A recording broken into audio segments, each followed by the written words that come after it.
Salut réseau, j'espère que tu vas bien. Alors, une petite vidéo ce matin pour réagir par rapport à un de mes derniers articles que j'ai publié sur notre blog. Un article concernant l'automatisation du recrutement, le tri, la sélection des candidatures. Alors, c'est un sujet qui fait peur. Alors, je l'ai partagé sur LinkedIn et ça a pas mal réagi. Je trouve personnellement qu'il y a énormément d'intérêt à utiliser ces techniques, ces outils. C'est un outil parmi d'autres que le recruteur, à mon sens, doit maîtriser. Moi, je vais vous dire, faut pas avoir peur. Vraiment, il ne faut pas avoir peur de l'automatisation, des algorithmes. C'est pas les robots contre la machine. On n'est pas dans Terminator. C'est pas Skynet. C'est pas tout ça. Vraiment. Aujourd'hui, il faut voir ces moyens, ces nouveaux moyens digitaux comme un outil en plus que vous allez pouvoir utiliser pour certains cas. Ça ne marchera pas tout le temps. Il y a des cas sur lesquels il ne faut surtout pas les utiliser. Moi, je vais vous dire, vous publiez des offres d'emploi. Ok, c'est des choses qui vous arrivent, j'imagine, régulièrement. Vous publiez des offres d'emploi dans des métiers commerciaux, dans des métiers de la distribution, dans les métiers du marketing, certains métiers de la compta, dans certains métiers de l'industrie, certains métiers où vous allez recevoir énormément de retours à annonces. Déjà, il y a beaucoup de CV. On peut recevoir 80, 100, 200 candidatures. Premièrement, volume.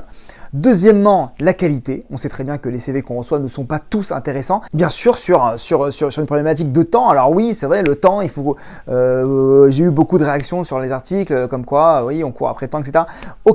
Ok, maintenant, c'est vrai qu'aujourd'hui, quand vous, recruteur ou cabinet de recrutement ou intermédiaire, enfin peu importe, vous avez une mission, bah vous avez pas toute l'année pour y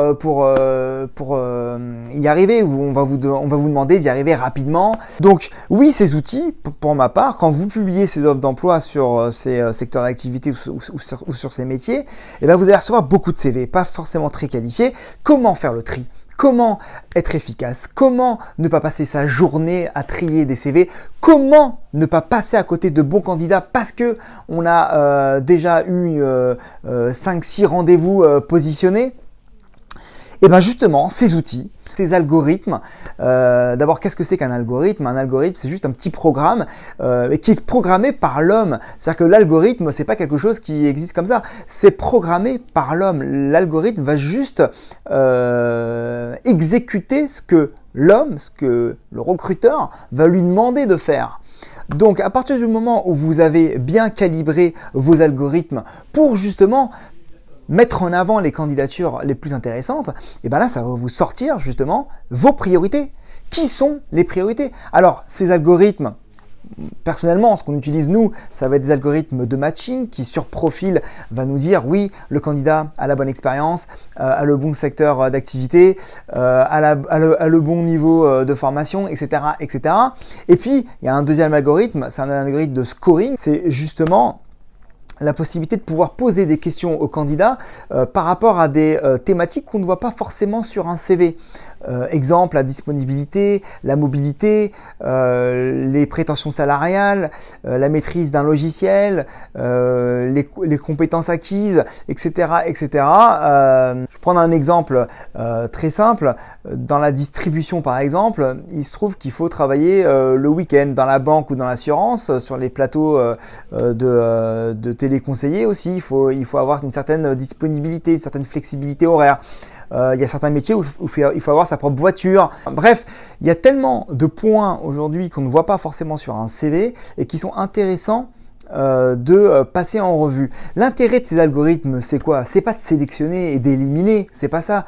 L'intérêt de ces algorithmes, c'est de prioriser nos actions, nous recruteurs, sur les meilleurs candidats, car aujourd'hui, malgré tout ce qu'on peut dire, les candidats sont volatiles, les candidats sont sursollicités par beaucoup d'acteurs, par vos concurrents peut-être même, et le fait de ne pas être réactif, des fois, peut vous empêcher de faire de bons recrutements.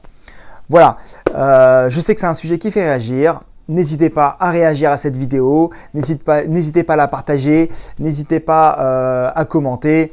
Je me ferai un plaisir, même pourquoi pas, d'organiser une petite démonstration de ce que je suis en train de vous dire pour que vous puissiez avoir un petit peu plus de visibilité par rapport à ce sujet. Salut le réseau!